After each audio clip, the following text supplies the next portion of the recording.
Bon, voilà, bien aimé, nous allons commencer bientôt. Donc, que Dieu vous bénisse, qu'il vous garde. Donc, le temps que nous nous connections également dans notre groupe Nuit Fracassé. Ensuite, on va devoir commencer.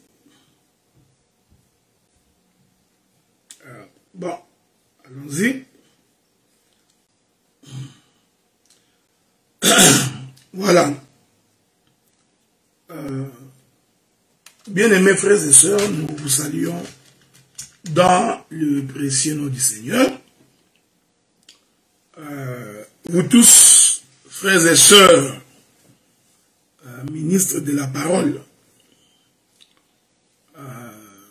vous qui êtes connectés présentement, ou vous qui aurez l'occasion de nous suivre en différé, que Dieu vous bénisse, que Dieu vous garde. Nous commençons aujourd'hui la 4e partie de notre intervention sur la prise de la ville de Jéricho. Nous allons donc immédiatement prendre le livre de Josué. Dans son chapitre 6, pour commencer, il est écrit ceci. Verset 3. Faites le tour de la ville, vous tous les hommes de guerre. Faites une fois le tour de la ville, tu feras ainsi pendant 6 jours. Je voudrais m'excuser pour la voix, donc je suis en train de perdre ma voix. J'espère que le Seigneur me fera grâce. Donc je disais que Josué chapitre 6 verset 3, il est écrit, faites le tour de la ville, vous tous les hommes de guerre, faites une fois le tour de la ville, tu feras ainsi pendant 6 jours. Le verset 4, 7 sacrificateurs porteront devant l'Éternel 7 trompettes retentissantes. Le 7e jour, vous ferez 7 fois le tour de la ville et les sacrificateurs sonneront de la trompette. Que la paix de Dieu soit avec vous, que Dieu vous garde et qu'il vous protège. Aujourd'hui, nous allons expliquer le sacrificateur qui font le tour de la ville pendant le 7e jour. Ils en font 7 fois. Ceci va être notre lieu d'assise. C'est là que nous allons nous asseoir pour que chacun de nous puisse comprendre ce que la Bible dit. Donc, Dieu a dit aux enfants d'Israël que le 7e jour, vous ferez le tour de la ville de Jéricho 7 fois. Le 7e jour, et à la 7e fois, vous sonnerez de la trompette et le peuple poussera des cris. Je vous avais dit que les 6 premières fois, le peuple a donc fait le tour de la ville sans bruit, sans dire un mot. J'ai expliqué que ces temps-là, c'était donc le temps de la loi. Parce que au temps de la loi, Dieu ne parlait pas. Dieu se taisait. Ok? Donc, ainsi nous avions défini les 6 premières fois comme étant les temps où Dieu ne parlait pas. Mais aujourd'hui, ce que nous allons devoir faire, nous allons expliquer les 7 fois que Israël fait le tour de Jéricho pendant 7 jours. Remarquez, souffrez, je suis donc en train de partager notre intervention. Et ma prière est que le Saint-Esprit nous aide pour comprendre ce que nous voulons dire. C'est très important. L'Écriture dit que le 6 premiers jours, Israël va donc traverser, faire le tour de la ville sans bruit, sans parler. Et le 7e jour, il fera le tour 7 fois, mais cette fois-ci, qu'est-ce qu'il fera? Il va donc crier. Israël va donc parler, il poussera des cris. C'est ce que nous avons lu. Maintenant, pour comprendre cette chose, nous allons donc expliquer que ce mouvement-là d'Israël qui fait le tour 6 fois sans parler la première fois et qui va en faire le 7e jour 7 fois et il poussera des cris, nous allons expliquer que ces choses représentent aussi 2 trompettes. Je vais donc prendre les livres des Nombres avec votre permission. Prenons les livres des Nombres. Nous sommes dans les livres des Nombres.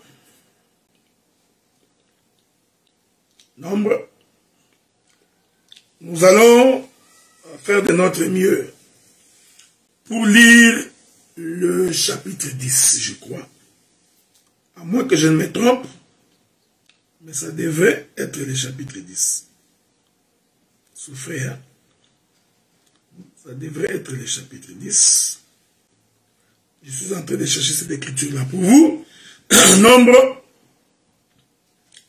le chapitre 10. Je commence par le premier verset. La Bible dit, l'Éternel parla à Moïse et dit, fais-toi 2 trompettes d'argent, et tu les feras d'argent battu. Elles te serviront pour la convocation de l'assemblée et pour le départ du camp. Quand on en sonnera, toute l'assemblée se réunira auprès de toi à l'entrée de la tente d'assignation. Et si l'on sonne que d'une trompette, le prince, le chef des milliers d'Israël se réuniront auprès de toi. Quand vous sonnerez avec éclat, ceux qui camperont à l'Orient partiront. Avez-vous remarqué? L'Éternel dit à Moïse, il dit, tu vas donc faire 2 trompettes d'argent. Les 2 trompettes d'argent que tu feras, il y aura une trompette que l'on sonnera sans éclat. C'est-à-dire qu'on sonnera cette trompette sans faire du bruit.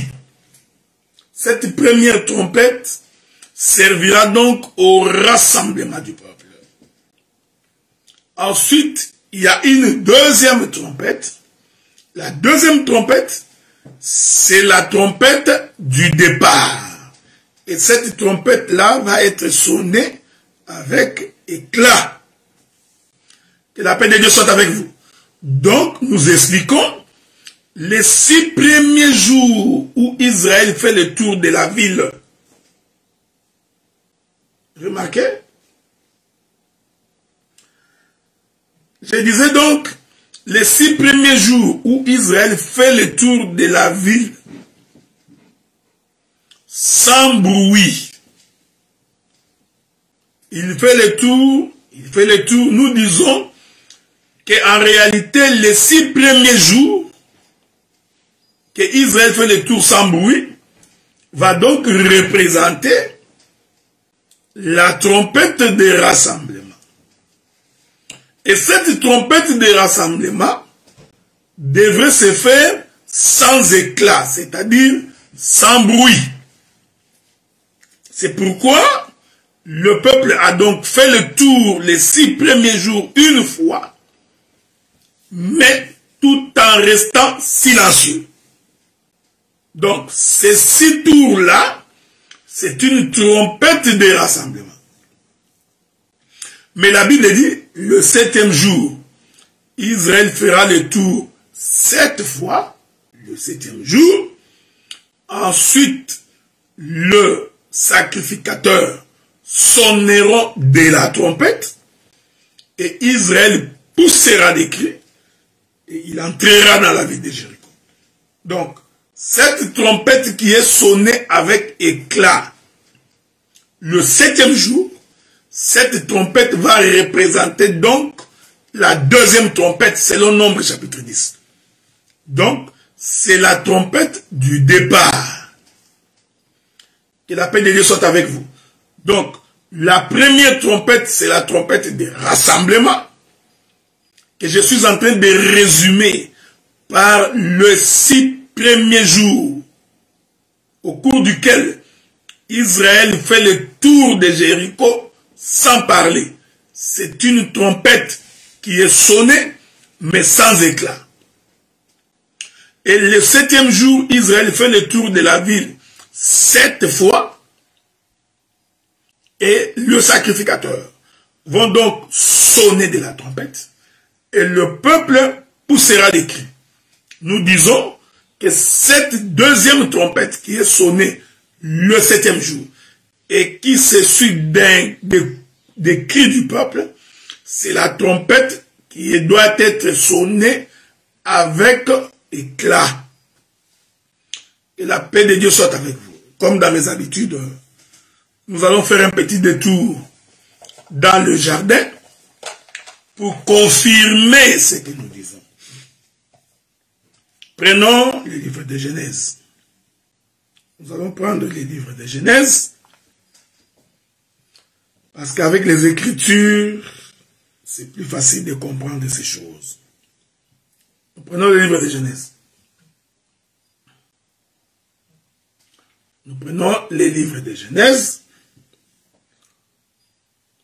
dans son chapitre 1er. L'Écriture dit ceci. La Bible dit, je suis dans Genèse chapitre 1er, le verset 26, il est écrit, puis Dieu dit, faisons l'homme à notre image, selon notre propre ressemblance, qu'il domine sur le poisson de la mer, les oiseaux du ciel, sur le bétail, sur toute la terre, et sur tous les reptiles qui rampent sur la terre. Dieu créa l'homme à son image, il les créa à l'image de Dieu, il créa l'homme et la femme. Prenons le chapitre 2. Genèse chapitre 2. L'Écriture dit ceci. À partir du verset 6, il est écrit. Mais une vapeur s'éleva de la terre, arrosa toute la surface du sol. L'Éternel Dieu forma l'homme de la poussière de la terre. Il souffla dans ses narines un souffle de vie, et l'homme devint un être vivant. Donc, nous allons faire ressortir la prise de Jéricho dans ces textes. Comme nous avons un Dieu qui se répète, un Dieu qui parle tantôt d'une manière ou tantôt d'une autre, jusqu'à ce que l'homme puisse comprendre. Alors nous allons devoir faire ressortir la prise de Jéricho dans la création d'Adam. Remarquez, je me permets d'abord de vous résumer la prise de Jéricho avant de toucher le prophète Adam, pour que tu ne puisses pas te perdre. Israël fait le tour de la ville 6 fois, sans bruit. Le 7e jour, il en fait 7 fois le 7e jour. Le sacrificateur sonne de la trompette, et le peuple pousse les cris, et ils entrent dans Jéricho. J'ai expliqué que les 6 premiers tours, c'est ça, la trompette de rassemblement, selon les livres des Nombres chapitre 10. Et cette trompette de rassemblement devrait être sonnée sans éclat, parce que le peuple s'est rassemblé. Ensuite, il y a la deuxième trompette que l'on doit sonner avec éclat pour que le peuple se déplace. Donc, vous comprenez que ce qui se passe dans la prise de Jéricho, il s'agit de deux trompettes que l'on sonne pour la prise de Jéricho. C'est comme ça que vous comprendrez dans mon intervention, dans ma marche, comment j'expliquerai que Jéricho c'est aussi le ciel, c'est aussi le paradis. Maintenant, je suis rentré visiter le frère Moïse pour vous dire que Dieu, pour former Adam, qu'est-ce que Dieu fait? Dieu va donc rassembler la poussière de la terre. Donc, la poussière de la terre a été appelée au rassemblement. Ok? L'Écriture dit, Dieu forma l'homme de la poussière de la terre. Donc, la main de Dieu a donc formé l'homme. Nous comprenons ainsi que cette main de Dieu qui forme l'homme, c'est toute une trompette de rassemblement. Que la paix de Dieu soit avec vous. Donc, quand Dieu rassemblait la poussière, ceci symbolisait les 6 premiers jours où Israël fait le tour de Jéricho sans dire un mot. C'est ça, Adam comme poussière rassemblée. Donc, le rassemblement d'Adam est une trompette de rassemblement. Vous m'excuserez, il y a tellement des appels qui rentrent. Donc, la création d'Adam par le rassemblement de la poussière est donc l'image d'une trompette que l'on sonne sans éclat. Parce que quand Dieu rassemble, qu'est-ce que Dieu fait? Il est en train de former. Je disais ceci. Donc, le rassemblement d'Adam procède de rassemblement de la poussière. En d'autres termes, ce rassemblement de la poussière, c'est la main de Dieu qui opère ces rassemblements.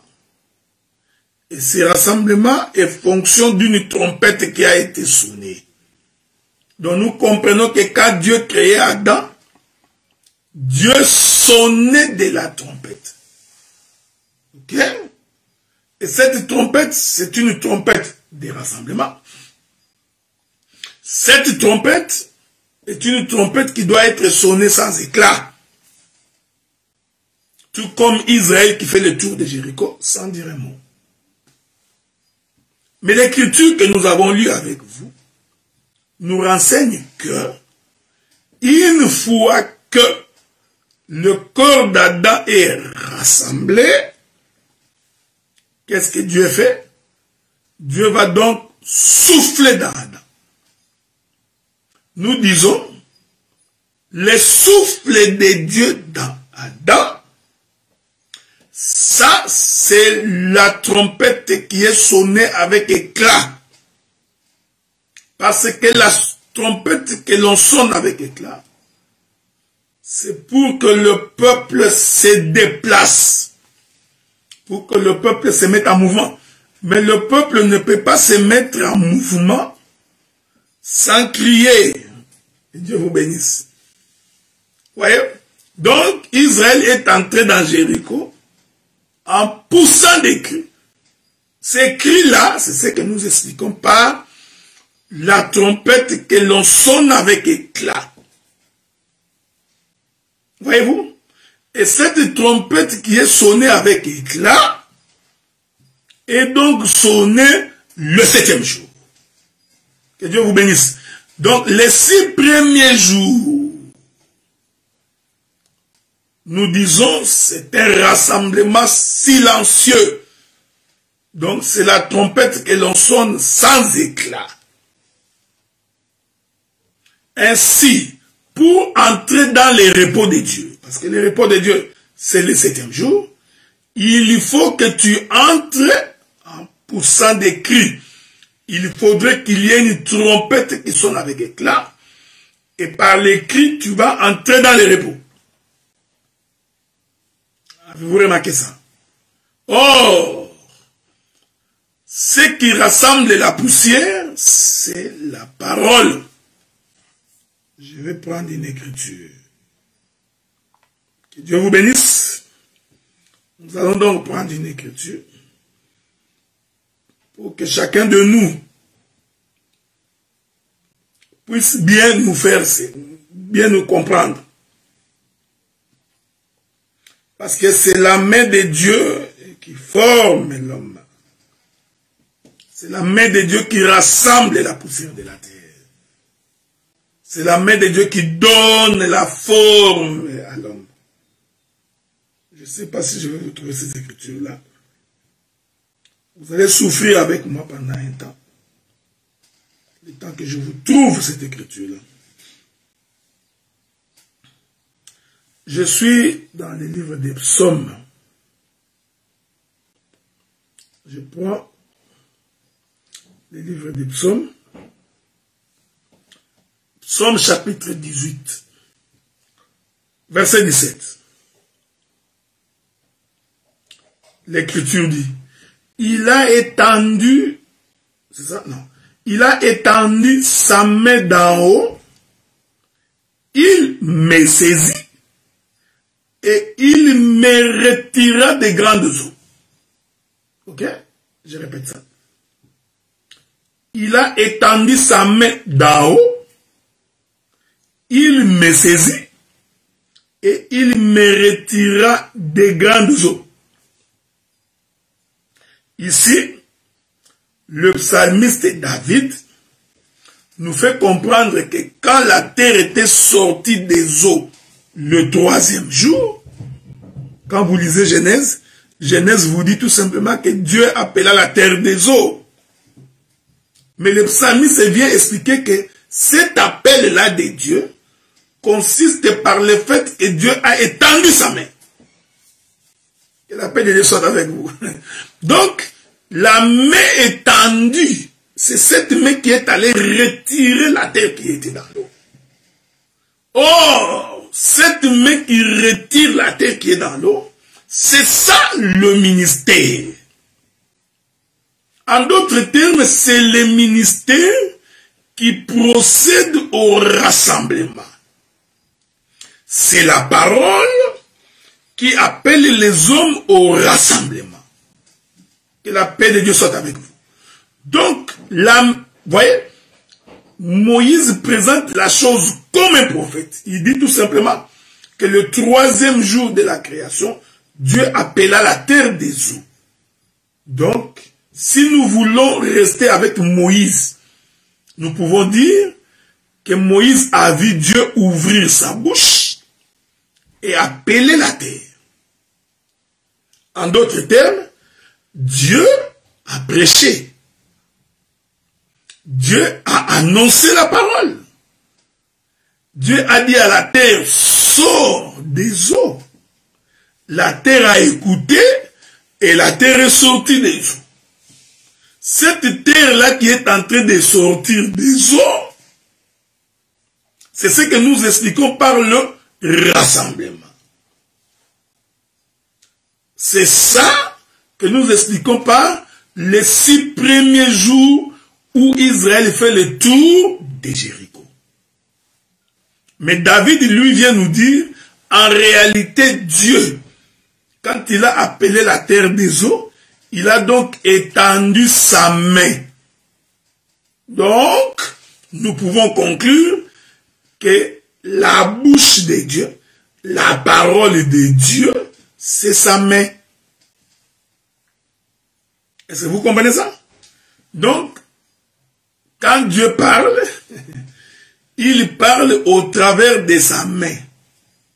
C'est pourquoi il est écrit, toute parole qui sort de ma bouche ne rentre jamais sans effet. la main de l'Éternel est prompte pour exécuter la volonté de Dieu. Donc, cette volonté est exprimée par la parole, mais la main de Dieu vient l'accomplir. Cette main de Dieu qui accomplit son dessein, c'est ce que nous appelons les ministères. Selon Éphésiens chapitre 4, verset 9, vous descendez jusqu'au verset 16. Dieu a établi dans l'Église les apôtres, le prophète, le pasteur, le docteur et les évangélistes. Ce qui constitue la main de Dieu. Les 5 doigts de la main de Dieu. Et cette main de Dieu, c'est ça, la première trompette des rassemblements que l'on sonne sans éclat.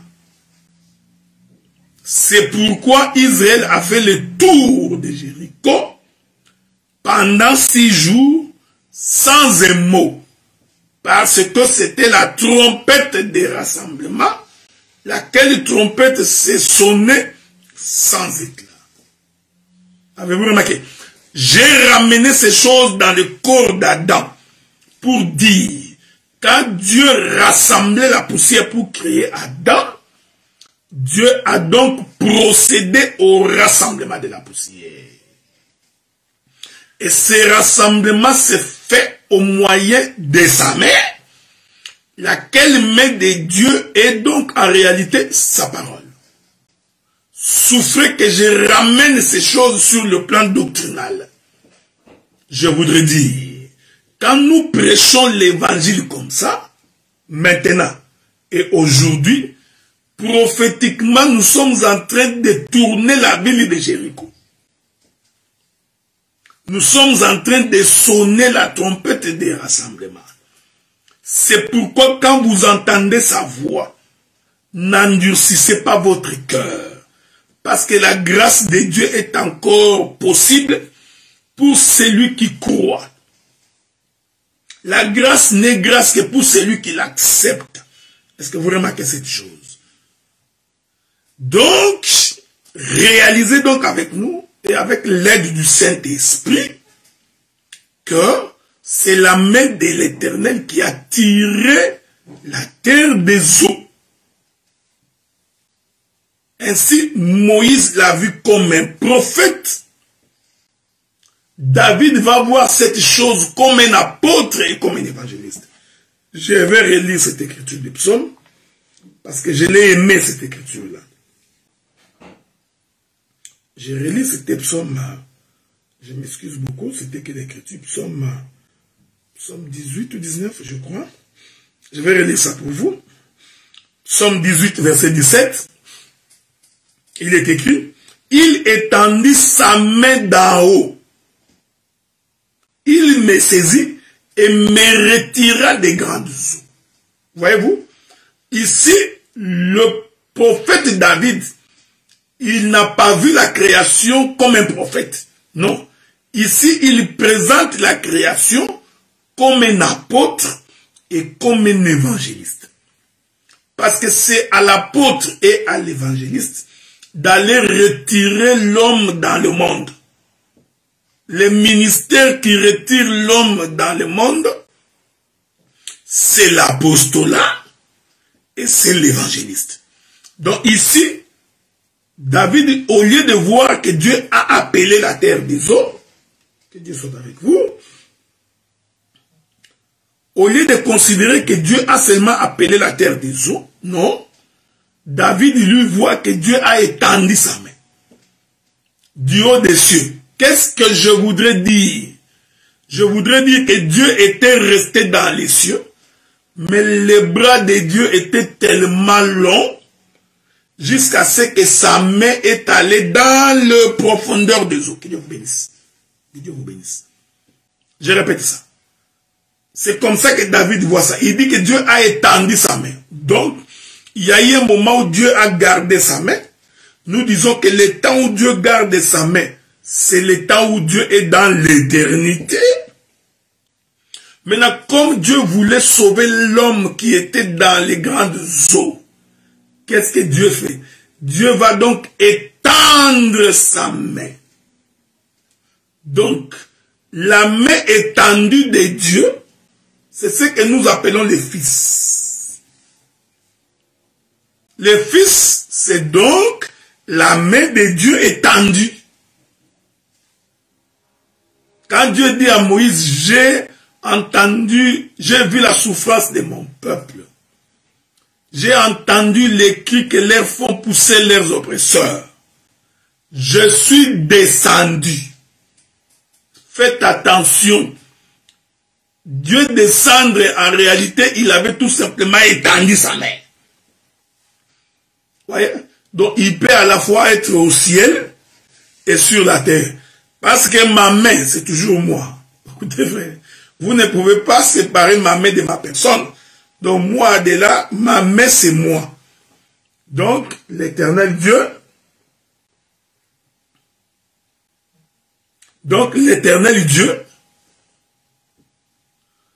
il est resté au ciel, mais il a étendu sa main. La main étendue, là, c'est ce qu'on appelle le Fils. Donc, quand le Fils était sur la terre, en réalité, c'était la main de Dieu qui était sur la terre. Vous voyez ça, frère? C'est pourquoi l'Écriture dit que dans leur détresse, ils invoquèrent l'Éternel. L'Éternel leur envoya sa parole. La parole qu'on envoie là, c'est ça la main de Dieu. Et cette main-là, nous disons, c'est Jésus. C'est pourquoi quand nous annonçons la parole maintenant, nous présentons la main de Dieu. Quand nous disons que la main de Dieu te touche, il ne faut pas imaginer qu'il s'agit d'une main physique comme ça, qui va aller toucher ta vie. Non, que la main de Dieu me touche, qui me touche ici au cœur, qui me touche dans les dos. Non! La main de Dieu qui te touche, c'est la parole. Donc, une église qui n'a pas la parole, même si les gens prêchent que la main de Dieu qui te touche, que la main de Dieu, en fait, ils sont en train de répéter comme des perroquets les versets des Écritures sans en saisir la portée ni les contours. Donc, dans leur détresse, ils invoquèrent l'Éternel. L'Éternel leur envoya sa parole. La parole, c'est ça la main de Dieu. C'est la parole qui nous retire des ténèbres vers la lumière. C'est la parole qui nous change. C'est la parole qui nous transforme. C'est la parole qui fait de nous des nouvelles créatures. C'est pourquoi j'ai toujours dit et j'ai toujours insisté, un prédicateur inconverti n'est pas un prédicateur. Un prédicateur voleur n'est pas un prédicateur. Un prédicateur coureur de jupons n'est pas un prédicateur. Pourquoi? Parce que la première mission de la parole, c'est de tirer la terre des eaux. Pas autre chose. Pas autre chose. La première chose que Dieu fait, il crée les cieux et la terre. C'est un langage prophétique. Ensuite, il va séparer les eaux d'en haut et les eaux d'en bas. Malheureusement, en séparant les eaux d'en haut et d'en bas, Dieu va renfermer la terre dans les eaux d'en bas. Voyez-vous? Maintenant, l'Esprit de Dieu va se mouvoir au-dessus des eaux. À la recherche de quoi? À la recherche de cette terre qui était sous l'eau. Donc, quand l'Écriture dit qu'au commencement, l'Esprit de Dieu s'est mouvé au-dessus des eaux, comprenez que c'était la main de Dieu qui était à la recherche de la terre. Et cette terre était sous les eaux, enfermée dans le monde. Alors, l'Éternel va donc appeler la terre des eaux pour que celle-ci sorte. Moïse dit que Dieu a appelé la terre. David dit non, Dieu a étendu sa main. Donc nous comprenons que Dieu est descendu pour séparer, déchirer les eaux, afin de retirer la terre qui était à l'intérieur. Que la paix de Dieu soit avec vous. Que Dieu vous bénisse, qu'il vous garde. Avez-vous remarqué cette chose? C'est pourquoi une église du Seigneur devrait mettre un accent particulier sur la nouveauté de vie. L'église ne peut pas être remplie de bandits, de brigands, de voyous. Non. Si tu as été bandit dans le monde, il faut que quand tu crois au Seigneur, que tu deviennes un homme changé, converti. Quand le lion est entré dans l'arche de Noé, il n'a plus mangé la chèvre. Parce que sa nature avait changé. Dans l'arche de Noé, tous les animaux avaient changé de nature. Tu ne peux pas croire à l'évangile demeurer les uns. Donc, nous disons que quand Israël fait le tour de Jéricho pendant 6 jours, c'est le rassemblement. C'est-à-dire, c'est tirer l'homme de la terre, des eaux. Tirer l'homme des profondeurs des eaux. Une fois que l'homme est tiré des eaux, le 7e jour, ils vont faire le tour de la ville 7 fois. Je n'ai pas encore touché les 7 fois. Mais ici, je touche d'abord la trompette qui est sonnée. Cette trompette qui est sonnée, la Bible dit, Israël va pousser des cris et il entrera dans la ville. Donc, la deuxième trompette, ou la trompette du 7e jour, c'est la trompette qui te fait entrer dans le repos. C'est la trompette qui te fait entrer dans Canaan. Je répète ces choses. Dieu nous a appelés pour l'espérance d'un pays de repos. C'est pourquoi Pierre dit, nous sommes pèlerins sur la terre, des voyageurs. Nous sommes des passages. Tout chrétien devrait retenir que nous sommes pèlerins sur la terre. Notre destination, c'est le 7e jour. C'est-à-dire, c'est le lieu du repos, c'est le véritable Canaan. Il ne faut donc pas prendre plaisir à vivre les choses du monde. Un véritable chrétien a le regard fixé vers la nouvelle cité, vers Jérusalem, notre demeure éternelle. Voilà pourquoi il faut éviter d'être focalisé sur les choses terrestres, sur la beauté du monde.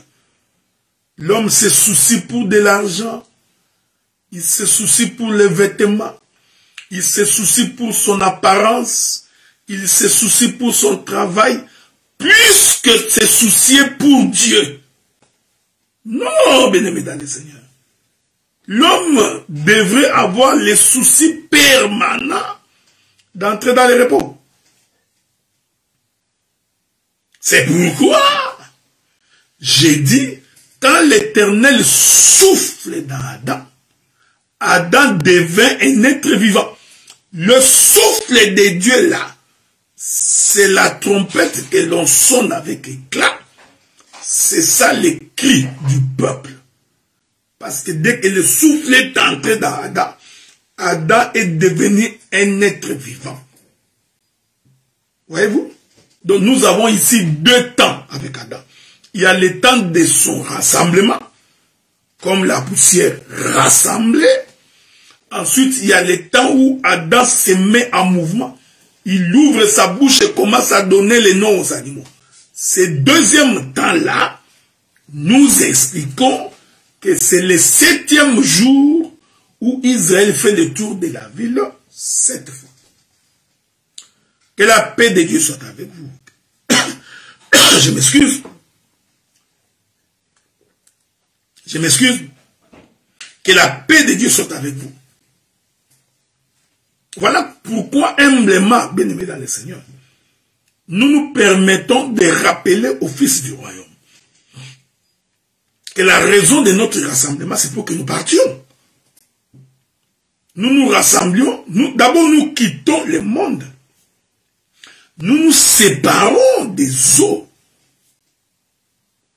Et ceci devrait être témoigné par notre comportement, notre attitude et notre manière de vivre. L'homme ne peut pas être à la recherche d'une vaine gloire. Est-ce que vous remarquez cette chose? Retournons dans Josué. L'Écriture dit ceci. Toujours dans les livres de Josué.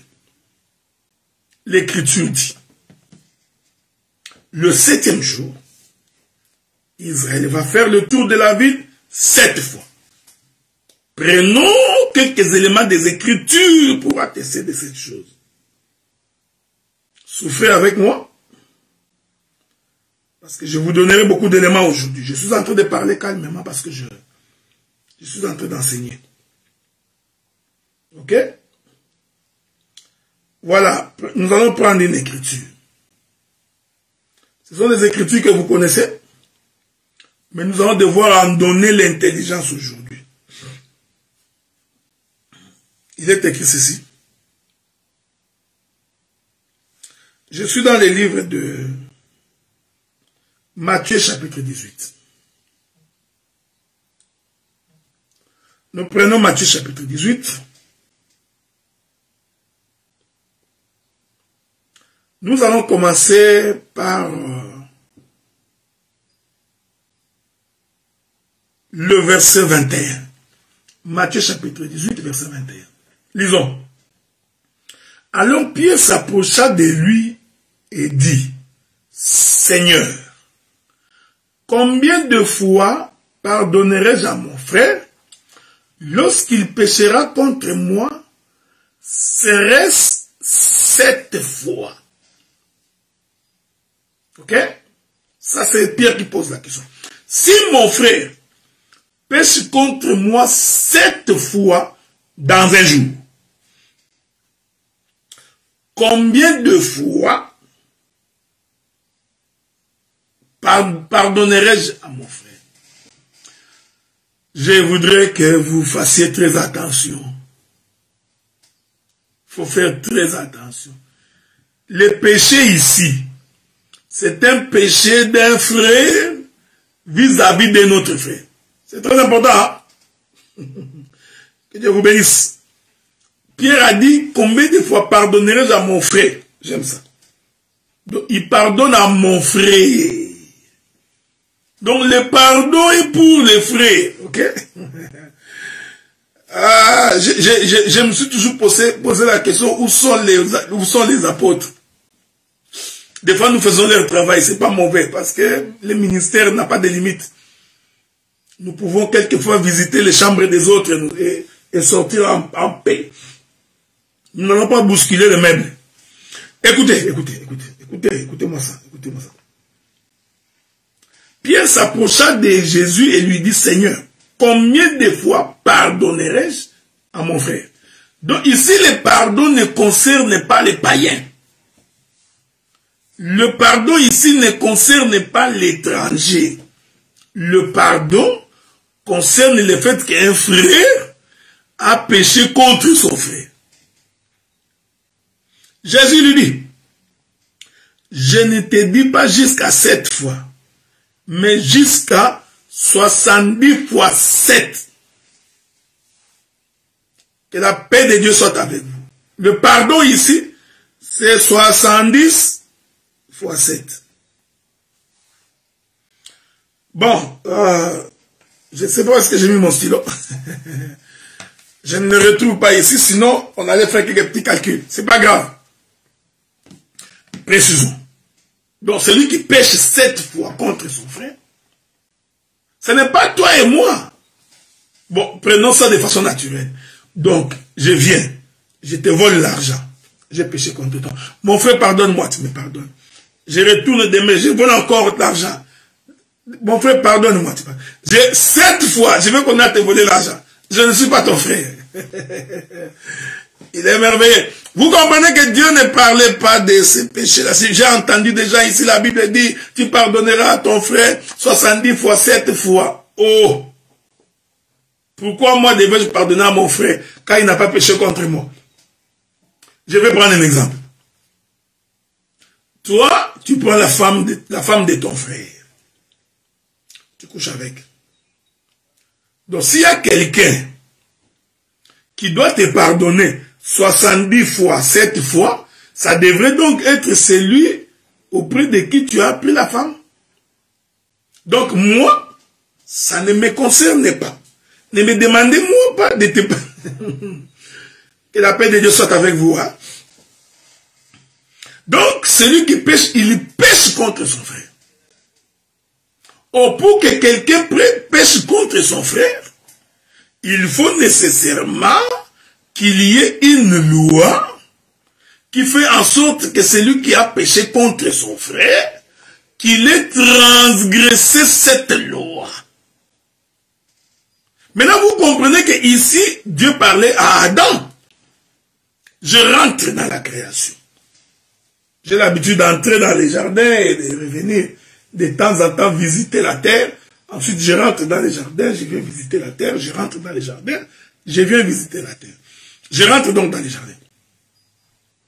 Quand Dieu voulut créer l'homme, Dieu dit, créons l'homme à notre image, selon notre propre ressemblance. Donc, Dieu a fait d'Adam son frère. Donc, Adam était comme Dieu. Dieu et Adam étaient des frérots. Est-ce que vous voyez ça, frère? Que Dieu vous bénisse. Que la paix de Dieu soit avec vous. Vous voyez? Regardez. Remarquez avec moi. Quand vous lisez le verset 23, après que Jésus ait dit, Jésus lui dit, je ne t'ai pas dit 7 fois, mais jusqu'à 70 fois 7 fois. Regardez le verset 23. C'est pourquoi le royaume des cieux est semblable à un roi qui voulut faire rendre compte à ses serviteurs. Donc, ce que Jésus dit ici, c'est une histoire qui concerne le royaume. Donc, il ne s'agit pas de ton conflit avec ton beau-frère, ni avec ta belle-sœur. Avez-vous remarqué ça? Donc, Dieu, quand il crée Adam, Dieu fait en sorte que Adam soit comme lui. Donc, Adam et Dieu étaient devenus des frères. Et je vous ai dit que pour qu'un frère pêche contre son frère, il faut qu'il y ait la transgression de la loi. Parce que l'Écriture dit, le péché c'est la transgression de la loi. Donc, n'eût été la loi, je n'aurais pas connu le péché. C'est par la loi que j'eusse connu le péché. Donc, pour qu'il y ait péché, il faut qu'il y ait transgression de la loi. Que la paix de Dieu soit avec vous. Est-ce que vous comprenez ces choses? Donc, quand Pierre pose cette question, si mon frère pêche contre moi 7 fois, combien de fois pardonnerai-je à mon frère? Il faut faire très attention ici, il faut faire très attention. Il faut faire très attention. Écoutez maintenant.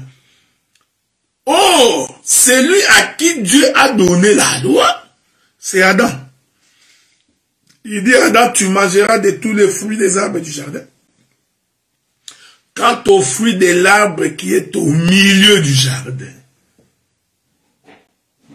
je te dis, tu n'en mangeras point. Dieu va donc établir maintenant la loi entre lui et son frère. Vous voyez, frère, hein? Donc, Dieu fait la loi, il institue la loi entre lui et son frère. Maintenant, Pierre va dire, si ton frère pêche contre toi. Ainsi, nous comprenons que lorsque Adam désobéit à la loi de Dieu, Adam est donc ses frères qui a péché contre son frère. Que la paix de Dieu soit avec vous. Avez-vous remarqué ça? Donc, Adam est donc le frère qui a péché contre son frère. Maintenant, le Seigneur dit, Je vais introduire ces choses, je reviendrai avec ça. Si pas demain, je pourrai revenir lundi. Parce qu'il faut que je finisse l'enseignement sur la prise de Jéricho. Je prends tous les coins, recoins. Je vais visiter tous les appartements de Salomon. Nous allons dépiécer Jéricho dans tous ses détails. Vous comprenez que je peux faire 2 semaines, 3 semaines donc. Je viens de faire 1 semaine sur le même sujet. À supposer que c'était le dimanche que j'ai prêché, donc j'aurais déjà fait 2 mois. Ok? Bon. Sauf que je ne peux pas faire 6 mois du haut de la chair. Ça, il faut être méchant, quoi. Regardez. Lui, le frère Pierre, avait compris que son frère ne devrait pécher contre lui que 7 fois. Et le Seigneur répond, le pardon lui sera accordé 70 fois 7. Quand vous faites 70 fois 7, vous avez 490. Il faut retenir cette date-là. Parce que je vais revenir ces chiffres-là. Je reviendrai là-dessus la semaine prochaine. Quand vous faites 7 fois 7, ça fait 99. 480, ça fait 490, comme disent les Belges. C'est plus facile pour moi. 490. Nous irons consulter les prophètes Néhémie la semaine prochaine.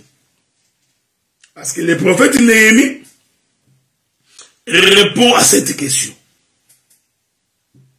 Il va nous expliquer c'est quoi 490. Vous voyez frère, c'est dans la Bible. Hein? C'est dans la Bible. Mais ce qui m'intéresse pour aujourd'hui, c'est là où je vais conclure. Avec l'aide du Seigneur, j'ai parlé beaucoup. Hein? Bon, c'est là que je vais conclure pour aujourd'hui. Parce que c'est 1 heure d'intervention, ok? C'est là que je vais conclure. Regardez. Je vais prendre une écriture.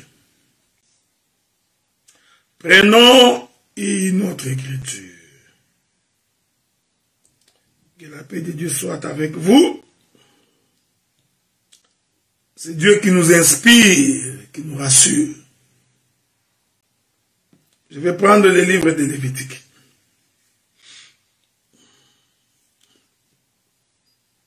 Lévitique. Lévitique chapitre 25. Je vais commencer par le verset 8. Lévitique chapitre 25, verset 8.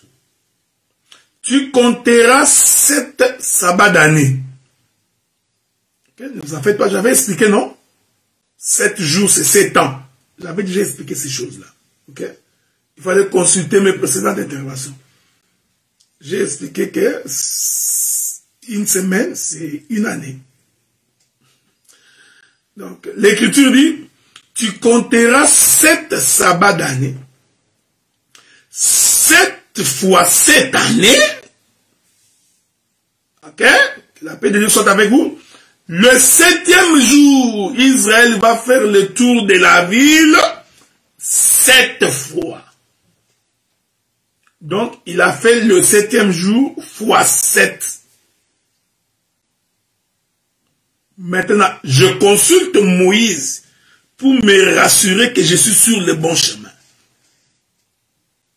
Moïse dit, tu compteras 7 sabbats d'année, virgule. 7 fois 7 années.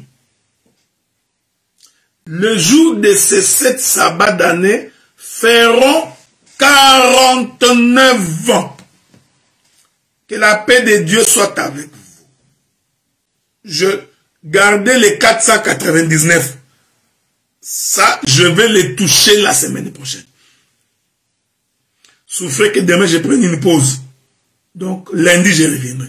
Laissez d'abord 400, parce que Jésus a dit à Pierre, tu pardonneras à ton frère. Le frère, j'ai expliqué ici que c'est Adam. Celui qu'on pardonne ici, c'est Adam. Et Dieu dit, tu le pardonneras, moi Dieu je le pardonnerai, 70 fois 7. Et 70 fois 7 font 490. Prenez ça, mettez au congélateur. Ok? Rentrons maintenant dans Lévitique. Dans Lévitique, Dieu dit, tu compteras 7 sabbats d'année, 7 fois 7 années, et les jours de ces 7 sabbats d'année feront 49. Or, Israël a fait le tour de la ville 7 fois 7. Le 7e jour, il fait le tour 7 fois. Donc, que Dieu vous bénisse. Regardez. Si vous prenez du premier jour au 7e jour, ça fait le chiffre 7. Et le 7e jour, ils vont faire le tour de la ville 7 fois. Ça fait 49. Est-ce que vous me suivez? Je vais me répéter calmement, bien-aimée sœur Francine. Je me répète calmement. Israël arrive devant Jéricho. Le 6 premiers jours, il fait le tour de la ville 6 fois. Nous arrivons le 7e jour. Le 7e jour aussi, il fait le tour de la ville. Donc, du 1er au 7e jour. Ça fait 7 tours. Mais le 7e jour, il ne fait pas seulement un tour, mais il en fait 7 fois. Donc, quand vous prenez 7 jours, parce qu'en réalité, Israël a fait 7 jours de tour. Ok? Mais le 7e jour, il a fait 7 fois. Donc, vous prenez 7 fois 7, ça vous fait 49. Gardez les 490. Ne les touchez pas encore. C'est un bonus que je vous réserve. C'est un bonus. Laissez-les à côté. Ça fait 49. Maintenant, le Seigneur va expliquer ce qui va arriver. Il dit ceci. Souffrez, hein? Je suis en train de vouloir revenir sur cette écriture-là. Avec votre permission, souffrez. Rentrons là où nous étions. Ok? Dans le livre de Lévitique, chapitre 25. Je vais rentrer là-bas. On va continuer notre petite visite là-bas. Ok? Je rentre là-bas. Écoutez ce que le Seigneur dit. Il dit ceci. Lévitique, chapitre 25. Il dit ceci.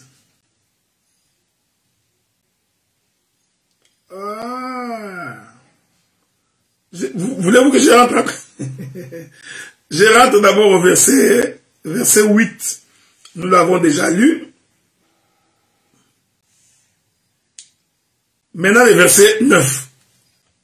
Le 10e jour du 7e mois, tu feras retentir les sons éclatants.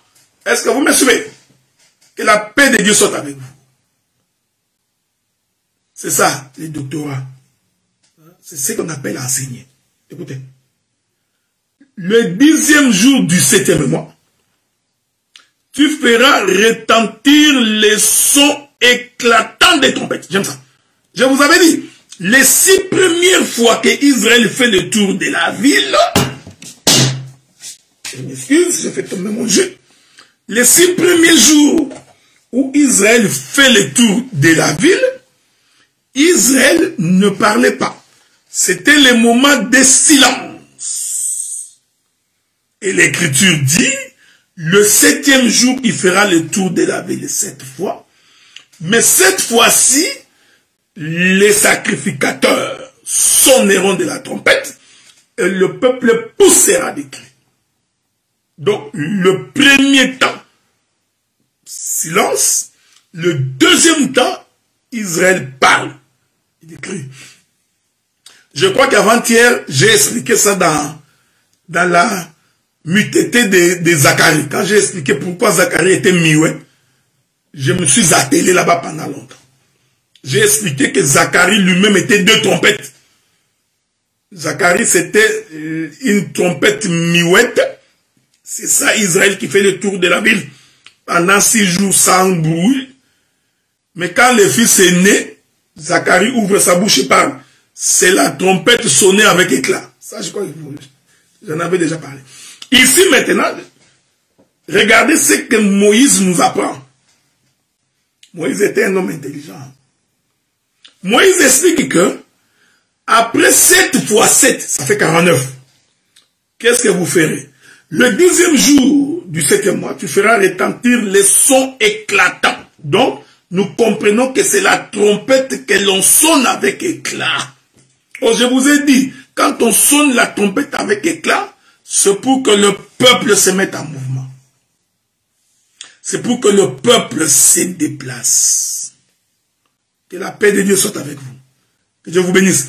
C'est pour que le peuple rencontre le pays de Jéricho. Alors, il est écrit ici. Tu feras retentir les sons éclatants de la trompette. Quel jour? Les jours des expiations. Oh, par expiation, nous comprenons que c'est le pardon du péché. Il est merveilleux, il est merveilleux. Est-ce que vous me suivez? Que Dieu est bon. Or, la trompette des expiations, c'est la trompette du pardon du péché. Donc, quand le peuple s'est présenté devant le sacrificateur, il amenait l'offrande d'expiation, c'est-à-dire l'offrande pour le pardon de ses péchés. Oh, Pierre a posé la question à Jésus. Combien de fois pardonnerai-je à mon frère s'il pêche 7 fois dans un jour contre moi? Jésus, vous comprenez ici? Donc, Jésus va donner l'interprétation de la trompette d'expiation. Parce que celui qui pêche a besoin du pardon. C'est-à-dire, il nous faut l'offrande d'expiation. Il dit, 70 fois 7, 480. Mettez ça au frigo. Oh, celui qui avait péché, c'est Adam. Je vous ai démontré ça. Adam, c'est lui le frère de Dieu.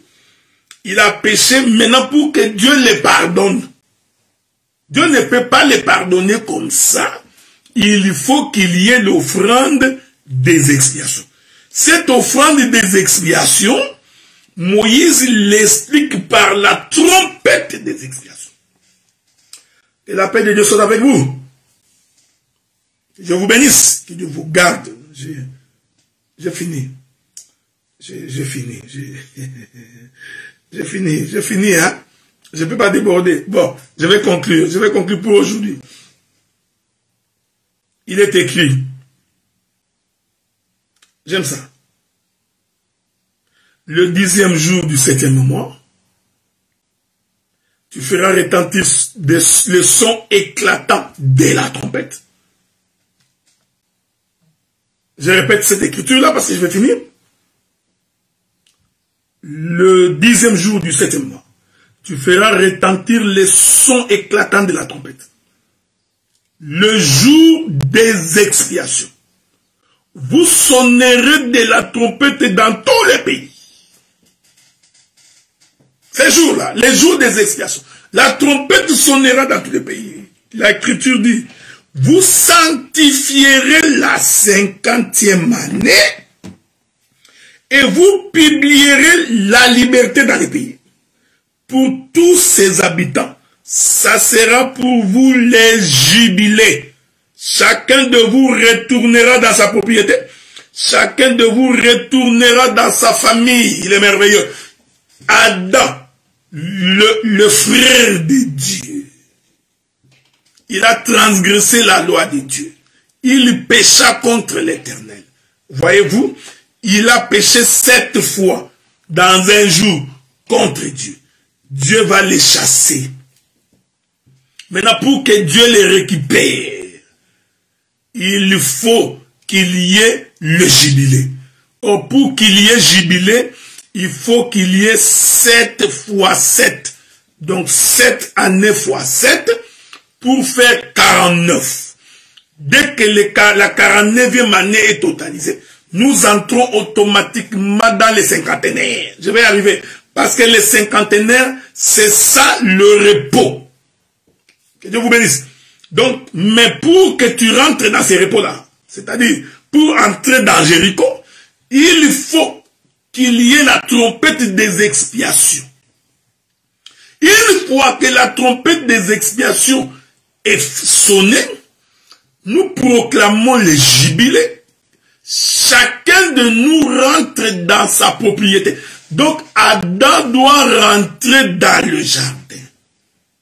Il ne peut pas rentrer si la trompette des expiations n'est pas sonnée 7 fois 7, 49, pour que nous entrions dans les cinquantenaires. Ainsi, frères bien-aimés dans le Seigneur, nous comprenons que quand Christ mourait sur la croix, retiens. Ouais, frère, depuis que j'ai commencé ici, est-ce que tu m'as vu en train de passer mon temps dans les racontars des gens? L'homme a dit ceci, l'homme a fait ceci. Non. Parce qu'il y a des prédications qui sont des causeries. L'homme raconte l'histoire du village, tu vois, Mikombe, les démons. Je suis entré dans la maison d'un frère. Ça, ce n'est pas prêcher. Tu prêches pas. Depuis que j'ai commencé ici, je ne fais que... Je parle de l'écriture en écriture. De l'écriture en écriture. De l'écriture en écriture. C'est ça être couturier. C'est ça coudre l'habit. Écoutez, la 50e année, vous sonnerez la trompette avec éclat.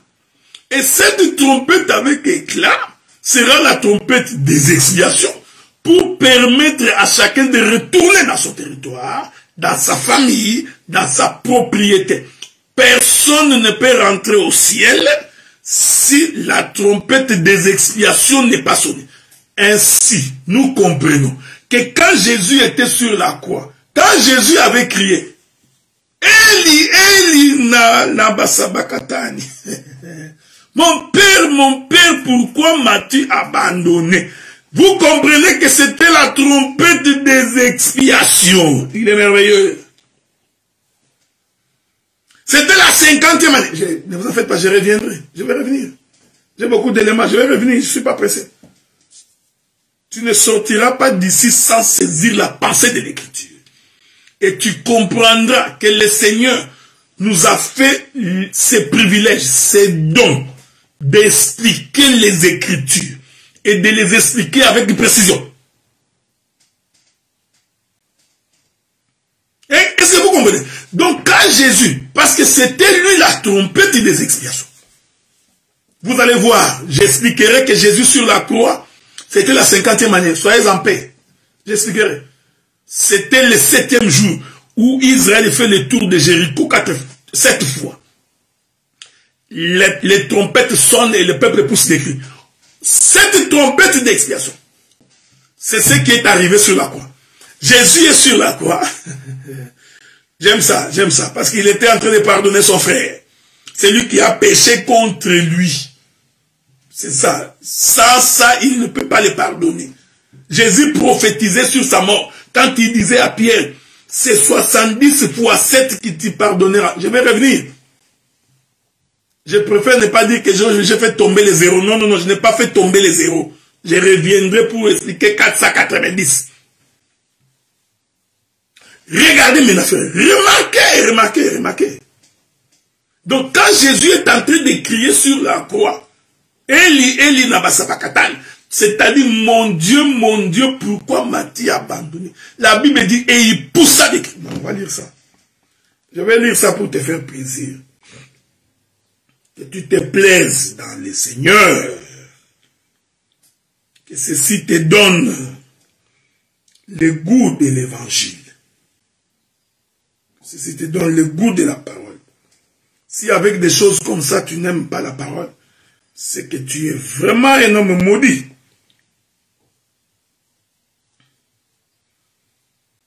Je suis en train de vous chercher une écriture. Okay? Soyez en paix. Je la trouverai. Écoutez, qui m'explique bien ces choses-là? Il faut que je la trouve quand même.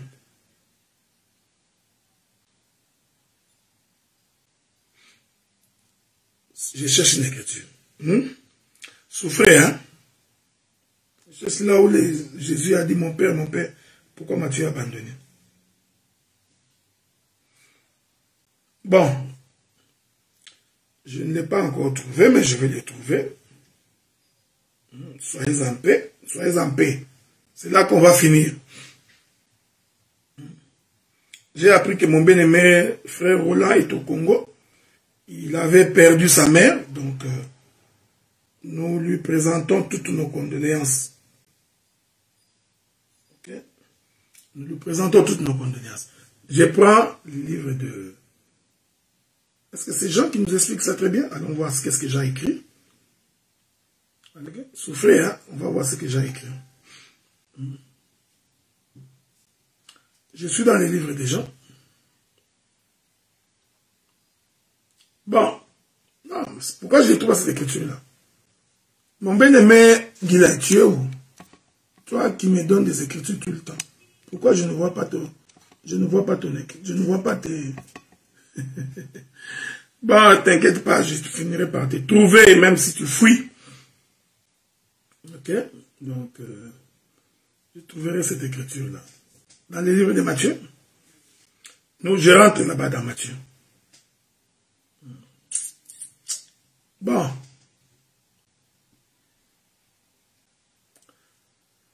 Ouf. Bon, je prends le livre de Matthieu. C'est pas l'écriture que je cherche. Pourquoi cette écriture-là semble ne pas sortir ici? Bon, je finirai par la trouver quand même. Hein? Je m'excuse, je vous ai pris beaucoup de temps, mais que Dieu nous garde, j'ai trouvé cette écriture-là. Je voulais dire ceci, frère. La Bible dit ceci.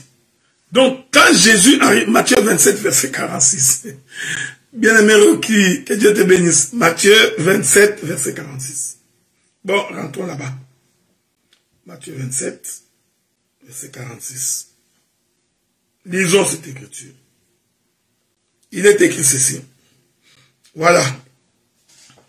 La Bible dit, je commence par le verset 43. C'est mieux. Les brigands,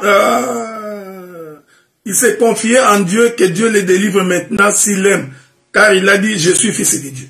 Les brigands crucifiés avec lui l'insultaient de la même manière. Depuis la 6e heure jusqu'à la 9e heure, il lui eut des ténèbres sur toute la terre. Vers la 9e heure, Jésus s'écria d'une voix forte. Ah, c'est ce que j'ai cherché. Voilà. Parce que la trompette des expiations devrait être sonnée avec éclat. Avez-vous remarqué ça? J'aime ça. Que Dieu te bénisse, mon bien-aimé Rocky. Donc, vers la 9e heure, je vais vous éviter beaucoup de choses ici. Jésus s'écria d'une voix forte. Eli laba sabakatani, c'est-à-dire mon père, pourquoi m'as-tu abandonné? Voyez? C'était la trompette des expiations. Et quand cette trompette est sonnée, celui qui était en conflit avec son frère a ainsi le droit de rentrer dans la maison, de rentrer dans sa propriété. Donc l'œuvre de la croix, c'est ça la trompette des expiations. C'est ça Israël qui fait le tour de la ville 7 fois 7 pour faire 49 et à la 50e année. Donc de 49 à la 50e, il va donc maintenant crier, le sacrificateur sonneront de la trompette, Israël entrera dans les pays. Vous comprenez ici que Jéricho devient tout un jardin qu'on ne peut pas entrer sans la trompette des expiations. C'est pourquoi l'Écriture dit qu'à la porte du jardin d'Éden, Dieu avait placé 2 chérubins avec une épée flamboyante. Pourquoi? Parce que personne ne pouvait rentrer. Si 70 fois 7, si 7 fois 7 ne s'accomplit pas premièrement. Que la paix de Dieu soit avec vous, que Dieu vous garde, qu'il vous protège. Bien-aimés saints, j'ai donc fini mon intervention pour aujourd'hui. Le rendez-vous est pris pour lundi. Parce que demain, ça va être difficile. C'est dimanche, on est trop pris. Lundi, nous viendrons pour continuer. Nous viendrons pour expliquer, parce qu'on n'a pas encore tout dit, hein. Nous viendrons pour expliquer la 50e année, comment la croix c'est la 50e année. Et nous expliquerons les chiffres 50. Et nous allons vous faire comprendre que les chiffres 50, c'est aussi le repos. Que Dieu vous bénisse. Bon. Maintenant, je vais me séparer de vous. Là, j'ai fini avec le bien-aimé qui était sur le groupe Union Fracassé 2. Si vous voulez devenir membre de ce groupe, il suffit de m'envoyer votre numéro de téléphone. Je vais vous inscrire donc, dans ce groupe-là parce que ce n'est pas toujours que nous serons en direct, ok? Donc, bon, j'ai fini avec vous.